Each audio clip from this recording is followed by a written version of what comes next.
So good morning, everyone. Thanks for taking some time off for the summer to listen to what I think is a fantastic program. We're almost 2 years into the Larry Krauss Family Office Tech-NEW-logy Institute, and Joe Larizza was one of our original steering committee members. Hard to believe. Actually, Joe was part of the proof of concept that people are actually interested in learning about technology in a different format than they've usually seen. So Joe and I go back many years through our Field Point days.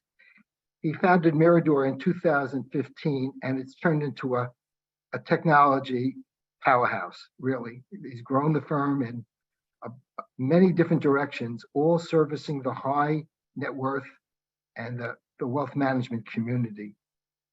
18 years of experience before he started Mirador, and Mirador combines powerful data sciences with deep financial expertise to provide best-of-breed services, solutions, and products to those who serve significant wealth, in addition to single-family offices. So with that, I'm going to turn it over to Joe. And thank you, Joe, and thank you for the panelists. Joe? Thank you, Phil. And it's great to be back. I really appreciate being back. This is definitely one of the best podcasts and webinars I think that's been in our industry, and a testament to you, Phil, and the people who participate. As a moderator, one of the challenges is that there's so many great moderators that Phil has, and they have so many great guests. It's always tough to up my game around this.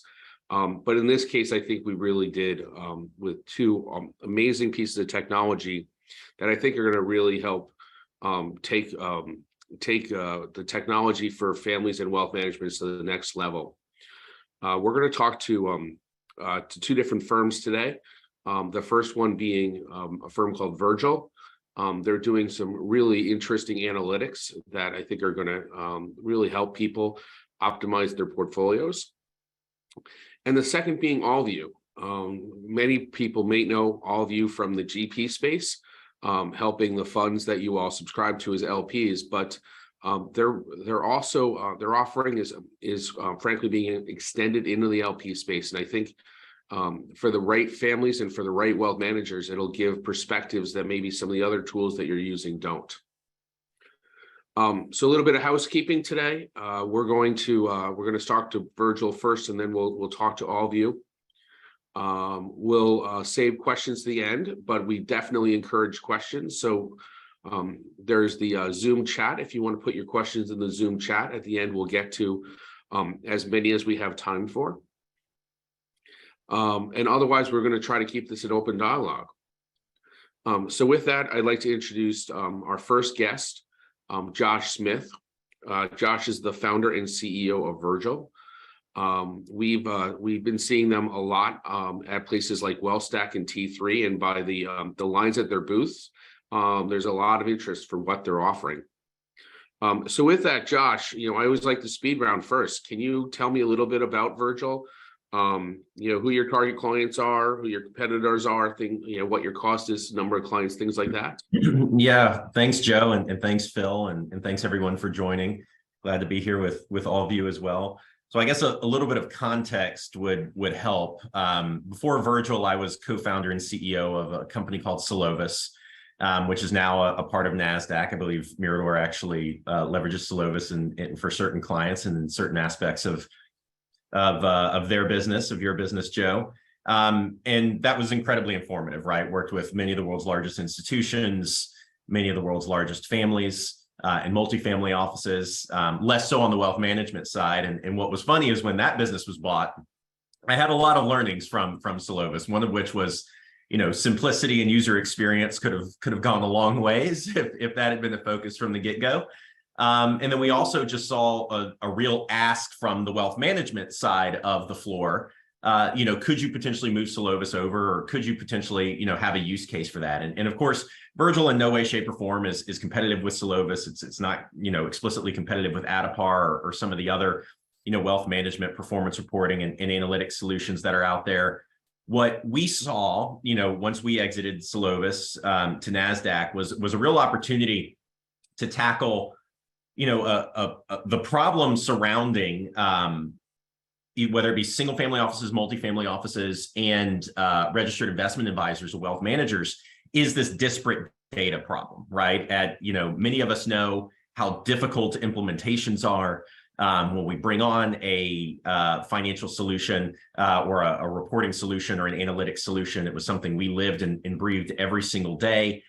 And so what we said was, well, let's just meet the market where the market's at, right? And so as we think about VRGL, our application, and our firm, we wanted to do something similar to, if you're familiar with names like Canoe or Arch, we're not in any way competitive to those firms. What we did was we said, look, let's actually do that for the public markets, right? And then partner with best of breed on the private market side. And so really the core premise of VRGL, whether you're a single family office, whether you're a multifamily office engaging with prospective clients or ongoing monitoring for clients, or you're a wealth manager or a financial advisor, sitting down with a family of significant wealth and they show up with 100 Goldman Sachs statements, you can literally drop that into VRGL. And in a matter of minutes, we will extract all the relevant positions, transactions, fees, tax lots, realized and unrealized gain loss from those statements, right? We'll then leverage our partners on the alternative side, people like Canoe, in order to help on the alternative aggregation. And again, what we're really trying to do is create a point in time, potentially with some degree of implementation, and then reflecting that with very simple analytics. Even though we have over 200 plus analytics in our application, we want to reflect that in a really simple way. From a single family office perspective, I would say that we are downstream from a Solovis or an Adipar. Our goal, again, is not to be the official book of record or displace them. But if you felt like, a Solovis or an Adipar or, potentially even a Mirador in what you guys do, you're just looking for something quarterly, or you're looking for something really simple with some of these additional analytics, you can bring that information into VRGL, and in a matter of minutes, you're going to get really simple analytics. But expansive in the terms of not just performance, but why you perform the way that you have. So bringing some of that Solovis background and the detailed analytics. So why have you performed the way that you have? Not just how have you performed on the tax side. Are your investments tax optimized? Are you paying additional fees? It's amazing how many families of significant wealth are still getting nickel and dime from a lot of really large banks. And so being able to interpret that information. And then, of course, we offer a lot of analytics on the diversification and the multi-factor risk model that we bring to bear too. So depending on if you're a single family office versus multifamily office versus an RIA, the pitch is a little different for an RIA and a multifamily office. Again, you sit down with a new client or a new prospect, they show up and say, hey, tell me how you're going to do something different than where I'm at today, or tell me how you would advise changing my world. We make that aggregation of information, then the reflection of how that portfolio would get changed, would change over time across these spectrums. We make that very easy. And so from that perspective, when it comes to an advisory or multifamily office perspective, we make the idea of what we call the client acquisition and proposal management process really, really simple. Sitting down with a prospect, understanding their investment world very quickly, not having to have somebody in the back office go and extract all this information. And then we allow you to build a custom white label proposal. What Adipar has done for performance reporting, we've done for the ability to build really beautiful reporting, really succinct reporting for that initial engagement with a prospective client. And then from an ongoing monitoring perspective, we're a partner with Adipar, we're a partner with these other firms with the ability to sit on top of them and provide a breadth of analytics that those firms do not necessarily offer beyond just kind of the performance. And so we're pretty unique. I mean, it again depends on the segment. One of the questions, list of competitors. We've talked a little bit about demographics. I would say we serve definitely the single family offices in concert with a reporting platform, or if you're not willing to graduate to kind of that point, potentially, the ability to run kind of quarterly reporting super fast. From a multifamily office and an RIA perspective, definitely the ability to engage with prospective clients in a new and novel way. And from an ongoing monitoring perspective, the ability to engage with those clients when things change. whether that be from a financial advisor's perspective, the ability to have an engagement around divorce or a kid going to school or significant liquidity event. From a multifamily office perspective, you're usually dealing with significant wealth. And so, someone passing away or an inheritance or, the second or third generation, how do they start engaging with something earlier on? And so those are ways that we do it. Again, from a competitive standpoint, we view ourselves as very complementary to what's out there today. That was the intention. We didn't want to, rebuild the engine, so to speak. But from a client acquisition and proposal management process, Michael Kitces, who's very famous, in terms of his map that he provides in the RIA space, has created a sales enablement space. And that's where we get put along with our portfolio analytics and portfolio management capabilities. Got almost 100 clients today. We've been in business for about 2.5 years, been in the market for 1.5 years. So we've grown, really rapidly over that period of time, ranging from predominantly wealth management and multifamily office with a sprinkling of SFOs, definitely in there. Over 55, 60 people in the organization today, most of that in the product and in the development side. So we're continuing to move really quickly and build very quickly based on client feedback. So with that, Joe, hopefully I covered that in that long-winded first answer.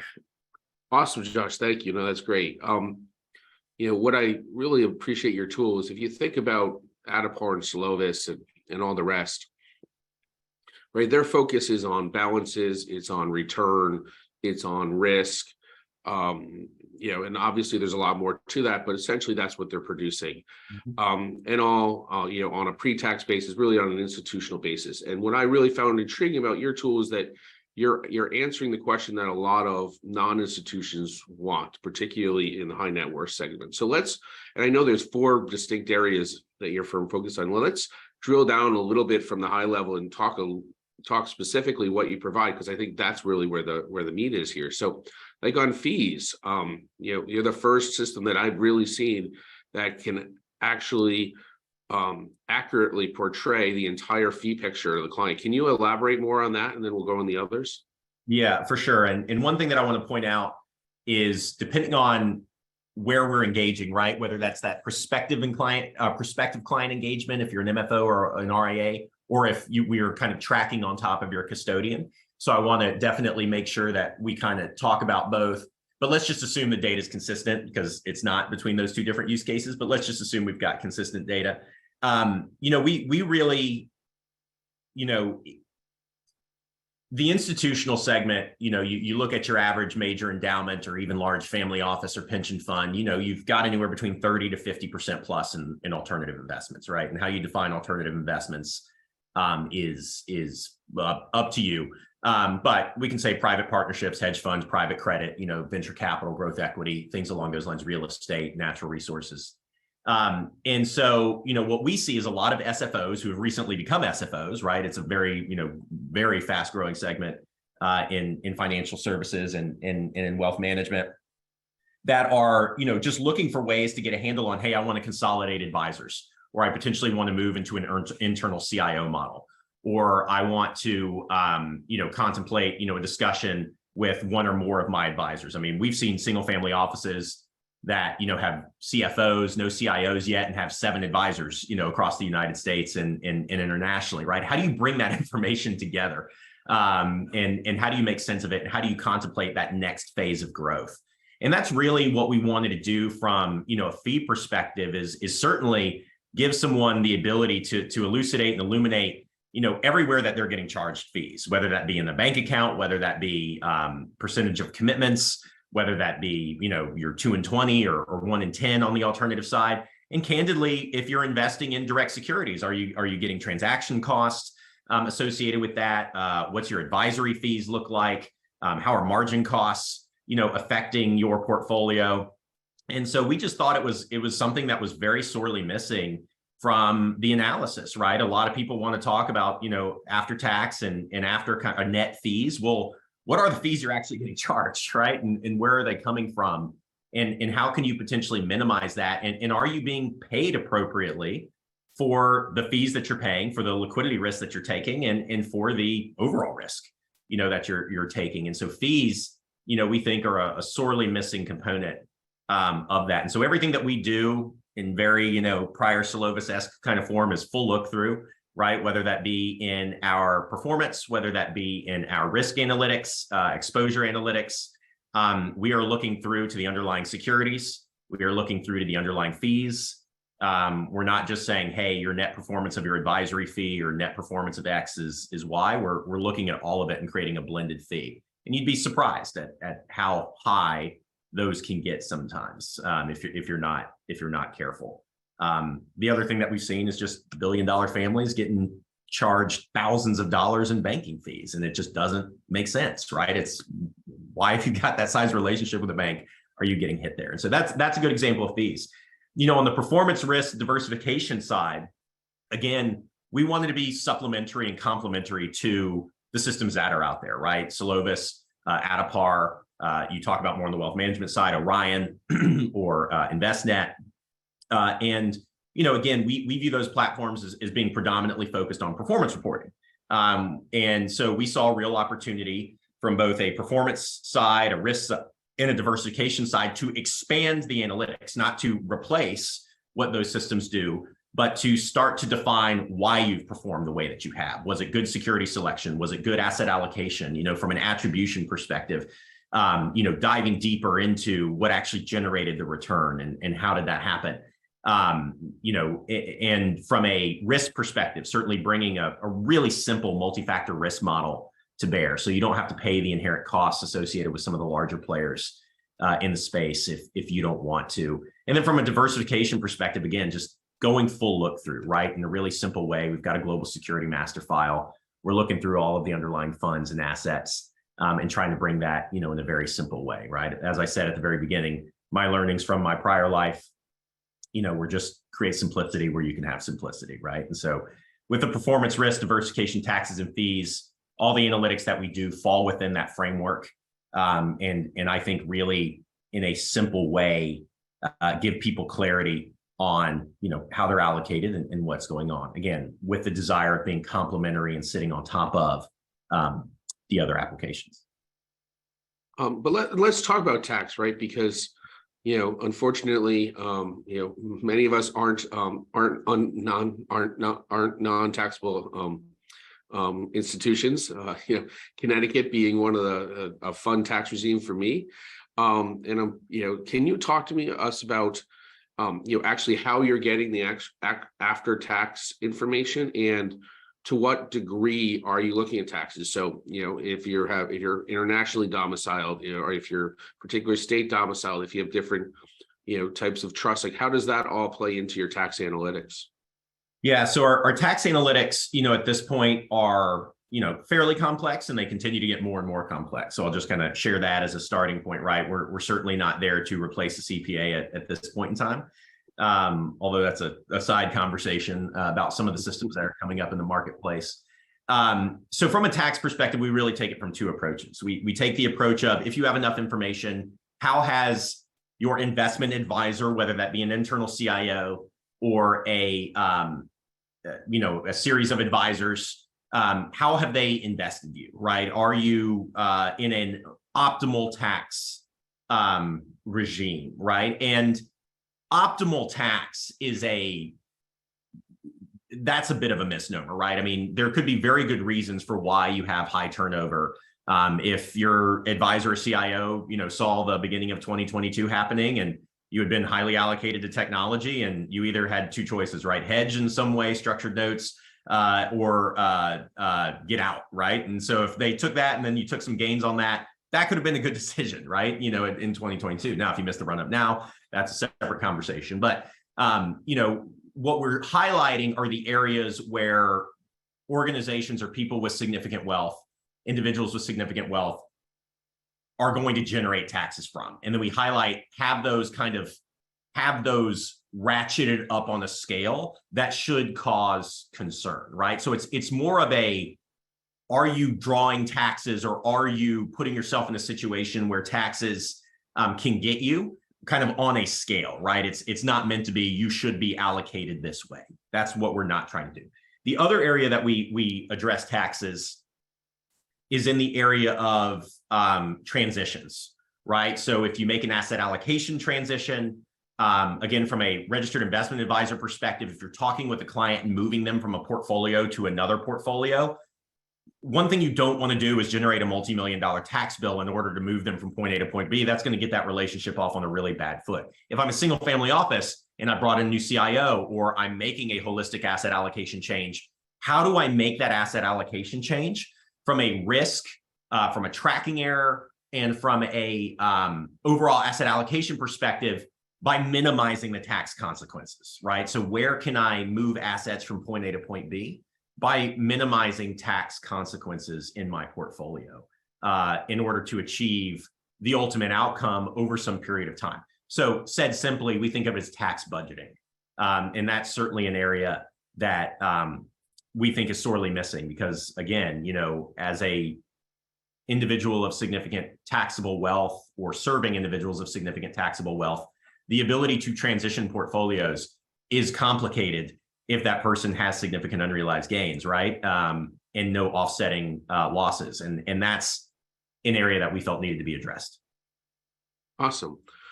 So focusing on our wealth manager segment here, not to compare you to a financial planning tool. I know you're not the e-monies and any money guide pros, but you know, when you have a new client onboarding where you don't actually have the data feeds set up yet, right? One of the challenges for those tools was getting all that data in without having to spend late nights, copying data from a paper statement onto it. It sounds like you've really tackled that problem with some modern technology and modern services today. Can you talk about how easy it is to sort of get a prospect where you don't have all the data onboarded so you can do some of these analytics for that proposal? Yeah, no, that is at its core why we started, right? It's kind of serendipitous, both my own personal experience as well as, you know, kind of picking up the phone one day from a couple of my co-founders, one in RIA out of Beverly Hills, Checky Capital Management, another family office out of Houston, Texas, Sallyport Investments. It just became very clear, and from my own experience, having exited, from Solovis, generating wealth, allocating for myself for 6 to 9 months, and then suddenly saying, let me have a conversation. All the conversations were, well, your financial plan says we should allocate you this way based on your risk tolerance. And I'm like, why don't we start with where in the heck I'm at right now? Like, again, I'm sitting on a lot of unrealized gains, right? Like I sold my business. I was fortunate enough to put the money in, after COVID had started. So I'm sitting on a lot of unrealized gains. So as anyone talks to me about a transition, I'm sitting here going, guys, what's wrong with where I'm allocated right now? I kind of like it. And if I'm going to hand you my money and you're going to move me into some model, or you're going to move me into some basic financial plan, or even if you want to be more sophisticated than that, I don't want to pay a lot of taxes. So how does this all work, right? And that at its core is kind of where we got, our start from. And Joe, I kind of lost my train of thought there, rambling a little bit. What was the core of the question that you? The core question is, how are you getting this data in? Yeah. So what we saw and what I saw was, well, I had two options, right? Can I log in through Plaid, the same thing you use if you use Venmo or anything along those lines? And I'm like, well, I don't know anybody who's got significant wealth who's going to log in through Plaid. That just doesn't make a lot of sense to me. And what am I going to do? Sit down and fill out all this information? No. What we heard from the market was, no, a person walks in with their financial statements from Goldman or JP Morgan or from independent RIA, X, Y, or Z, Fidelity, Schwab, and they say, here you go, figure it out. And so we said, well, we'll give people the ability to do both. 99% of our wealth management clients don't use the logins at all. They have people who walk in and literally say, here's my statements. And that can be 5 pages. Our very first beta client was 30,000 pages of statements across 6 advisors over 2 years. We processed it in 12 hours.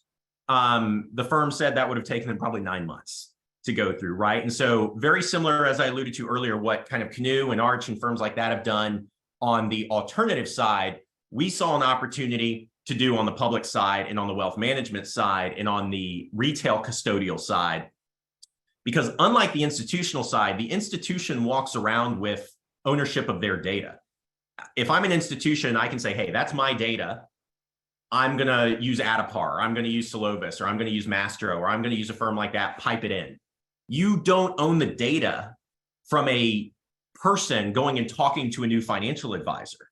You don't own that custodial relationship. The advisor does. So what am I going to do? Pick up the advisors or pick up the phone, call my advisor and say, hey, I'm looking around. Can you send my data someplace else? No, you're not. So the way that you interact with that is either through Plaid or Yodlee connections, which tend to be very hit or miss, or the statements. And by God, the statements have every piece of information from a position, transaction fee, tax lot, corporate action, unrealized, realized gain loss, tax lot level that you would need to run analytics. And we figured out through a combination of artificial intelligence and robot process automation that that information can be templated and extracted. And that's at its core part of what we do. Cool. So prospect comes in, they can drop that pile of statements on it, and you guys can actually process it in an accurate way. Now they're a client, and I'm a family or I'm a wealth manager, and I have Solovis or Adipar or Black Diamond or pick your flavor. Can those systems data feed into your platform? Yeah, 100%. And so again, going back to the idea of us being complementary, we're going to sit on top of either those platforms or the same custodians, right? And it's usually those platforms that we're going to sit on top of. And so from our perspective, we were designed very intentionally not to be the book of record, to provide supplementary analytics so to those applications. And so 100% we are designed to sit on top of them, alongside them, and provide complementary and supplementary analytics to what the books of record provide. Great. So as we're coming to time, it sounds like performance, risk, tax, fee, and diversification are your bread and butter right now. What's next for Virgil? Given our background in alternative investing, continuing to really enhance our ability to do alternative forecasting. Clearly we talked about transition analysis, how are you getting cash flow and things like that from there. And you called out another one, financial planning, right? We think that is an industry ripe for disruption. There's really only one new player in that, over the last decade. And nothing's changed much in Money Guide and eMoney over the last 2 decades. And they're very closed platforms. They're hard to work with and engage with. So, given the data that we're starting from, given how cumbersome it is to move from point A to point B, given the math is not overly hard, we see a real opportunity to continue to illuminate the world of alternatives and to continue to illuminate and I think make more simple the world of financial planning. And I think you bring all that together as you engage with whether it be a single family, a multifamily, or a advisory shop. You're really talking about supplementing these performance systems and supplementing these portfolio management systems by being a way to engage with clients about changing, by being able to engage with clients about how do you think about changing, how do you think about analytics, how do you think about your portfolio, not just what is happening today. And we think that that's sorely missing, that ability to have a conversation through technology about change is sorely missing today. And that's ultimately kind of our goal, the ability to leverage technology to change the direction of wealth as opposed to just reporting on where your wealth is today. And we think that that's the future of where we're going. Awesome. So just so I don't get accused of asking you all softball questions out here, and one that you'll hate, how much does it cost? Yeah, we look at it again, single family is going to be different than advisory shop. You can typically look at it and say, anywhere for an individual organization from $7,000 to, $30,000, right? Again, we are not trying to be the book of record. We're trying to be supplementary. Our infrastructure is very simple. So we are trying to be a low cost addition to supporting client acquisition, to supporting transition, and to supporting supplemental analytics to your core book of record. Awesome. Josh, thank you. This was fascinating.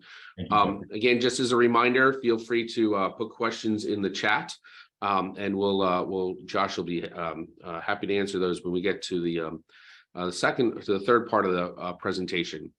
But in the meantime, I'd like to introduce Allvue, particularly Kim Kale. Kim is the head of operations for private equity back office at Allvue. And as I mentioned on the outset, we find Allvue fascinating because it's one of the first tools that really has been designed for the GP space, but has moved into the LP space. And for families, we find particularly families with very sophisticated alternative portfolios, can be a really interesting way to get some differing analytics aside from the top line analytics that you're getting from traditional performance reporting tools. So with that, I'd like to introduce Kim Kale. Kim, how are you today? I'm well. How are you, Joe? Thanks for having me. Thank you.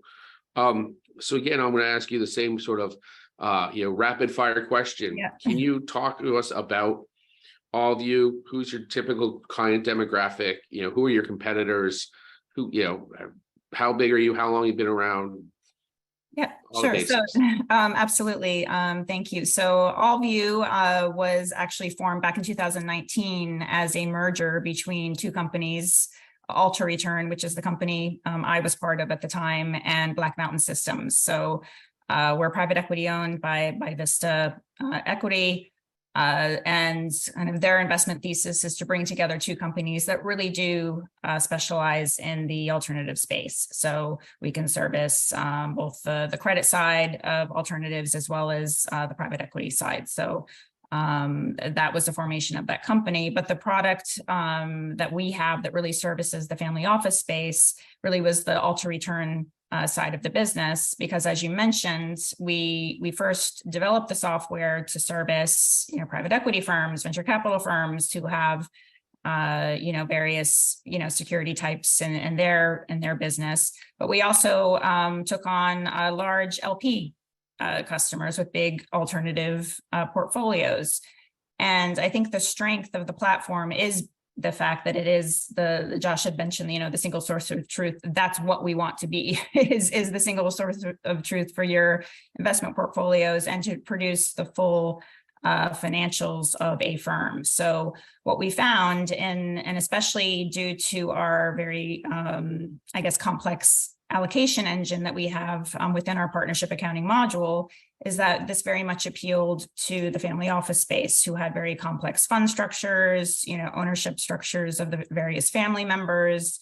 So we really found that it was a good fit in many instances, and we partnered with several large family offices from the beginning to build out various pieces of functionality within the accounting platform. So again, we really got our start in the family office space, as the accounting engine for family offices to produce financial statements, to produce portfolio reporting, to capture all of not only the private market data for private equity investments, real estate infrastructure, but we found that we could take in and create any asset classes such as artwork or airplanes or whatever the asset was, because in our fund accounting module, the securities can be anything. Even though we call it a security, it's really what investments do you own.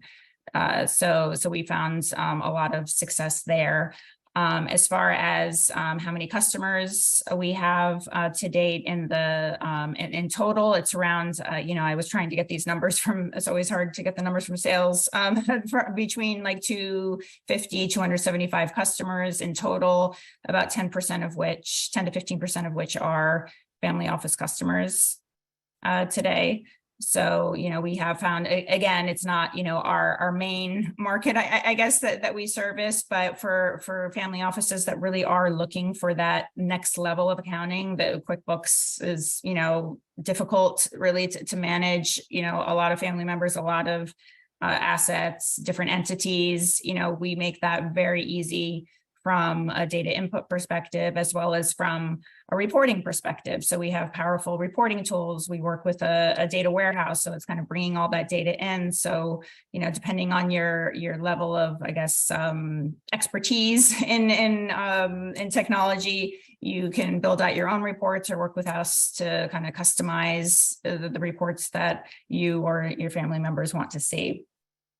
So I'm trying to remember the number of competitors. Again, in the GP fund admin space, we don't actually have that many competitors. We work, in our typical deal against For a PE firm, we're looking at, FIS, or we're looking at, eFront, which are two very big players in that space. And there are some smaller players that are emerging, but people generally come to us just because we have the name in the market.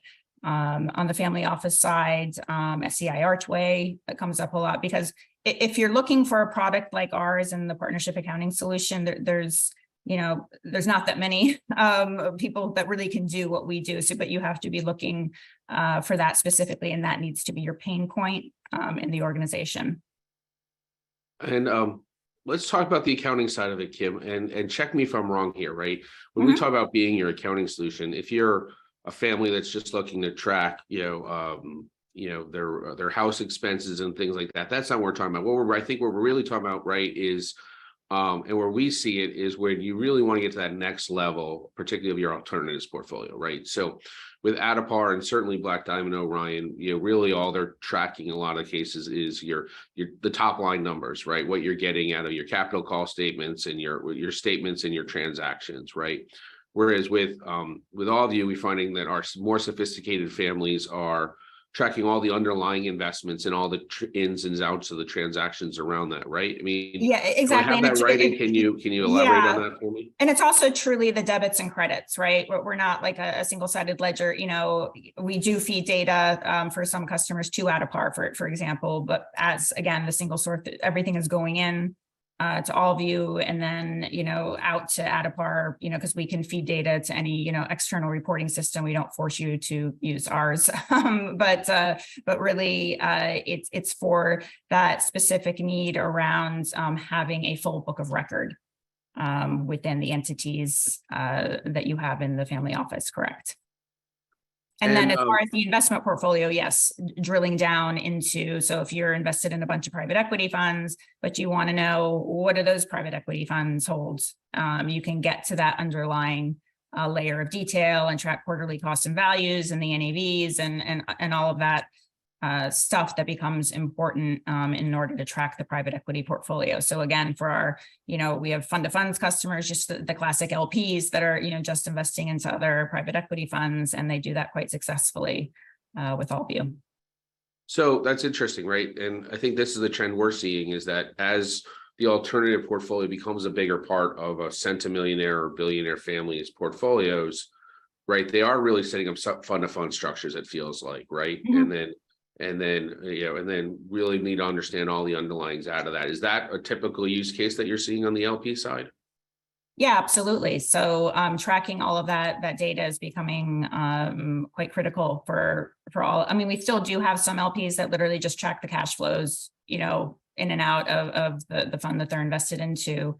But really getting that underlying exposure information and what is your portfolio made up of, and you can track any attribute that you want in the system for your portfolios, whether, geographies are important to you, or like I mentioned, the asset class, or, the kind of security that the private equity fund is invested into.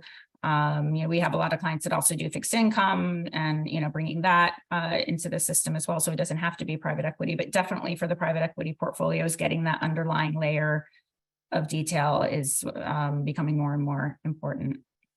Excellent. And we feel like we're seeing this as a trend in the family office spaces. Are you seeing the same thing?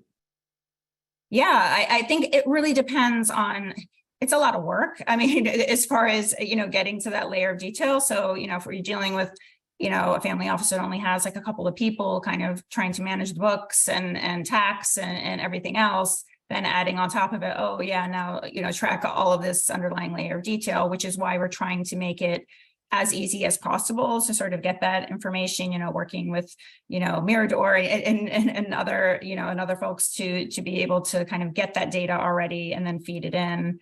I know like a Canoe, or there's other companies out there that will do that data scraping. So if you're a family office and you just simply don't have the bandwidth to do it, you need to work with another vendor to kind of get that data and then load it in. Yeah, thank you for not making me not have to do the selfless plug, but yes, we love working with you guys. And is this just for alternatives, or can you put your liquid portfolio in here as well? Yeah, liquid portfolio can go in. Really any asset class, as I mentioned, can go in. Obviously with the liquids, there's a higher bit of volume going on. So we have worked with data aggregator solutions to basically pull in trade files that will then create the accounting entries within the accounting platform. But yes, when we can bring in stock prices and do all the revaluations and, do the accounting for those revaluations. So all of that is possible. Yes. Awesome. And then I imagine you have the ability to create a very sophisticated ownership structure so that you can then report out not just at the top level of the fund of funds, but down into all the other underlying. Yeah, that's probably our biggest selling point is our ability to create all those nested investment structures and family structures, all the various LLCs and the different, entities that kind of make up the family. But you want to be able to see at a top level what's all of my stuff that I own throughout this structure, because a family member doesn't want to see all the stuff going on in between. It's just like, what do I have? And so that's really the strength of the platform, is to be able to do that look through reporting. And your output, is it strictly PDF reports, or do you have a sort of a lightweight portal for people to log into? We don't have a family member portal. We have an investor portal, which can be repurposed. If people do want to be able to kind of create a portal that family members can log into, but it's really PDFs. You can, our reporting tools. We have a what we call a reporting portal when you purchase the software, where you can just go execute the reports that you want to see on an ad hoc basis. So you can create your own reports. So if you're just trying to query out specific bits of data, you can do that. But if you're just looking at, canned reports that you're giving or distributing, on a monthly basis or a quarterly basis, those can be run, and, they could be posted to a portal if you did want them available for people to just download versus having to go run them. Got it. And if I were a wealth manager and I chose Allvue over, say, Black Diamond or Adapar, do you have the ability to calculate fees? Calculation, it's possible to do. It's not something that I would say, we just do out of the box. We have what we call an Excel model generator that we work with private equity firms to calculate waterfalls, for example. So essentially it's the same, concept as far as, fees are concerned. We need to plug in cash flows that are being stored in the accounting module, all the fee rules to spit out, okay, here are the fees associated. So we do have some basic fee calculations, but I wouldn't say that that's something that today people are taking on a lot within Allvue. Sure. But if I'm comparing Allvue to, say, SEI AT Web, right, which is I think probably a common comparison, how do you guys compare there? Yeah, I think it's the strength of RGL in the end. Is really we are known in the market to have the most powerful general ledger and allocation engine available. So it's really, if that is, what you're looking for, and that is where our strength is in this market. Awesome. Kim, what other things have I not touched on that are features in the platform that people should know about? I've mentioned the partnership accounting. I've mentioned the data feeds that we have available to take in. Our reporting tools, again, I really think that they're pretty powerful. We are in our future roadmap as well, building out, we have them in beta right now, APIs. So as I mentioned, we're not forcing people to use, all of our reporting tools, everything we have. We've partnered with Snowflake, so we're going to have a cloud-based data warehouse and APIs that can be called to kind of feed data to whatever downstream system, or if you just have an external reporting system, or I mentioned Adapar. So those are really the exciting things kind of coming down the way, because we found that, okay, people might, love our accounting, but don't like our reporting, and that's fine. And so you can, take all the data, but really getting that structured data in the system and the way that you need it is really the key as far as we're concerned. Awesome. And you mentioned, your firm comes from the GP space, so there's a lot of funds that use your system. Is there advantage as an end user to being an Allvue client because maybe your fund admin's also using Allvue, and the data can feed a little bit more seamlessly as opposed to sort of going to paper like everyone else? Yeah, not today. I mean, gosh, we talk about that so much, about how can we get the GPs to just feed the data to the LPs. But as you know, in private equity, nothing is standard. And there's so many ways that people do things, and to try to tell a GP you have to do it this way because we want to be able to, you know, have a data file feed to the LPs. It's like they're not like sort of there yet where they're ready to kind of bend over backwards to do these things. But I would love to see that in the future, where we can just automatically feed data. Now we can do things like when the GP posts statements, you know, to their portal, you know, having API calls to the portal to feed, you know, the data. So you're not having to like log in, download, you know, each statement. So things like that, but it's still paper. It's not just a XML sort of format that we can just download down into the LP platform and create transactions, for example. Awesome. What else should we know, Kim? Oh gosh, I don't know how we covered all of our questions. Let me see. Yeah,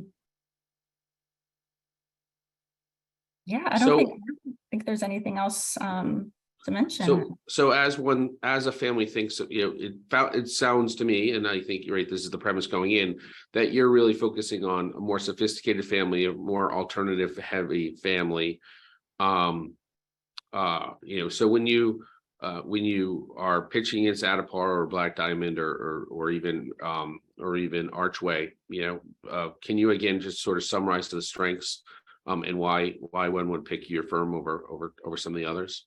Yeah, I mean, again, we really pitch to, you know, when we're looking at assets under management, probably $250 million plus is really where we live, as far as, because our license fees, which I know you haven't asked that difficult question yet, but you know, you're looking at a $100,000 plus license fee investment in our software.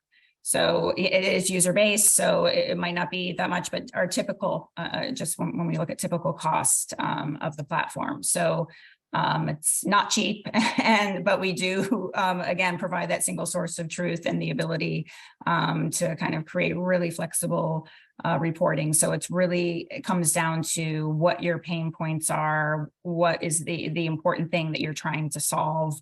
And those are questions that I think anybody should ask when they're doing a vendor selection for looking for an accounting or comparing us to SCI Archway. It is, you know, how can these platforms really resolve our pain points and getting, you know, beyond the salesy stuff and into, you know, can you really handle my family structure? How is this going to work?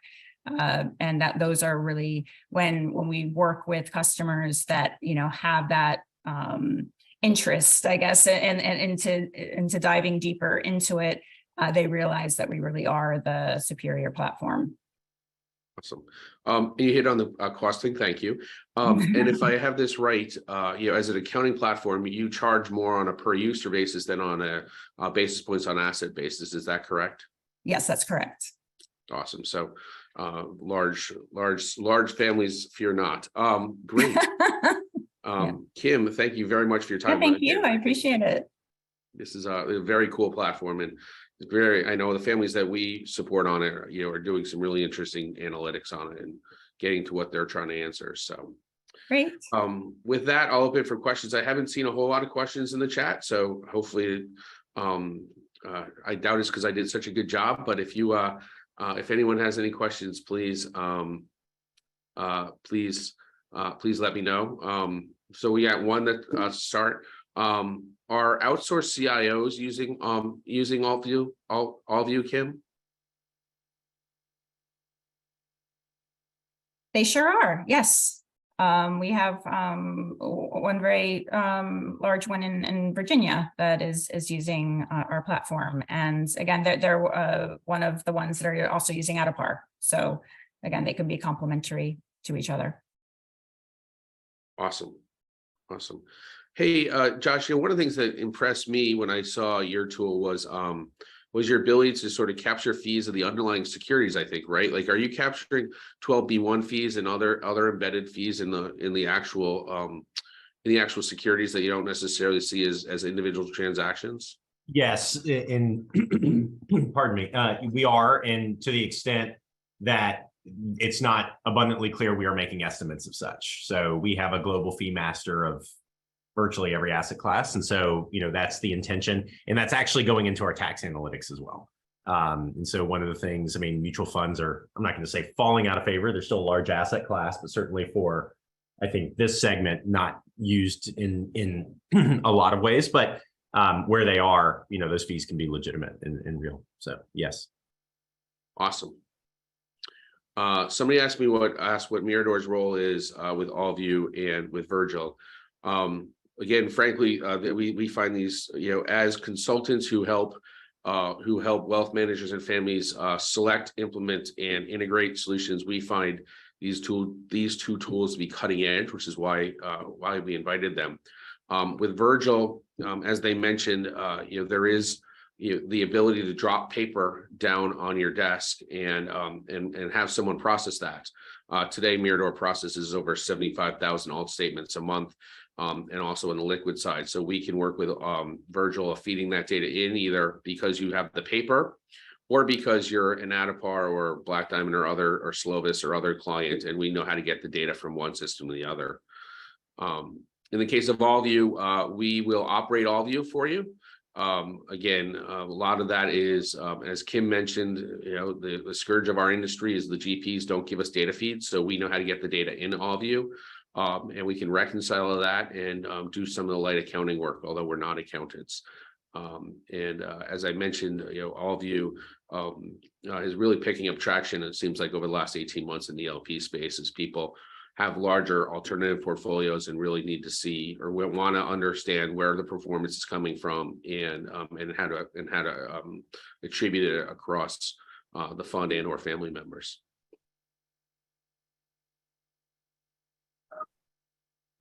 Do firms use such as Mirador use VRGL to assist with onboarding, particularly with the public market backfill? Josh, I'll let you take a stab, and then I can take a stab at that too.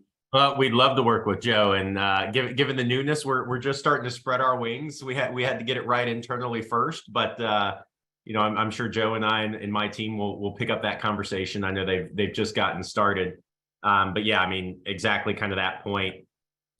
Our goal, whether it be working through Mirador or independently, is to help make kind of that data acquisition and then translation of that information as seamless and fast as possible, right? We've actually even contemplated effectively licensing our kind of capabilities in that area to firms like Adipar and potentially Allvue and others that are collecting that information, because we basically just extract it from documents and make it all available. So that is the goal. As far as us, yes, a big part of what we do for our prospective clients is historical backfills.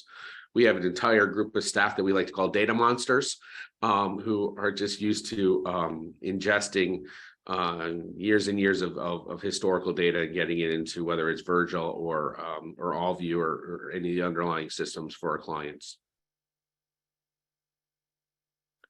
Another question here, great question. How can Allvue assist in cash flow planning, forecasting, and or build reporting for sophisticated PE programs?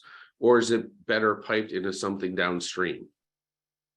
You can do either. I mentioned our Excel modeling tool, but we have worked with some of our LP customers on building out cash flow models where the data is feeding out of the accounting module into Excel, where it can then be modeled out for future cash flows and reporting. But again, like I mentioned, if you have a different system that you prefer to feed the data into, we can support that as well. Kim, do you interface with data feeds like Burgess, who do cash flow forecasting and things like that? We haven't. We have a customer that uses Burgess, but they just started download the data currently, and then it's being loaded in to the platform. So we don't have any automated data feeds today. Got it. And while we're on the topic, what about other supplemental data like ESG data, things like that, to do that type of reporting? Yeah, at the moment, we don't have too much going on with ESG. It is in the roadmap and it is something that we're, considering doing, but it hasn't been, I guess, top priority at the moment. Great. I think I just hit all my bingo words by Okay. incorporating ESG into the conversation. Yeah. Any other questions out there? I had quite a few questions come in on direct message, so I've tried to answer those. To the extent I didn't, I presume, Phil, you'll provide email addresses or what have you so that Sure. people can get in touch.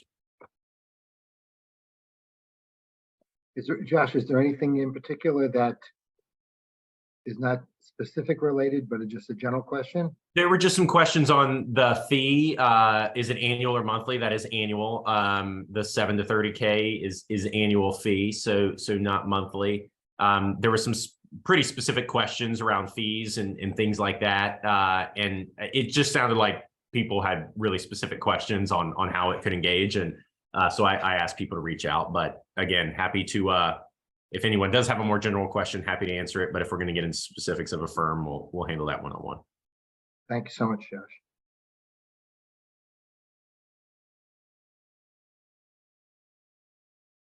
Awesome.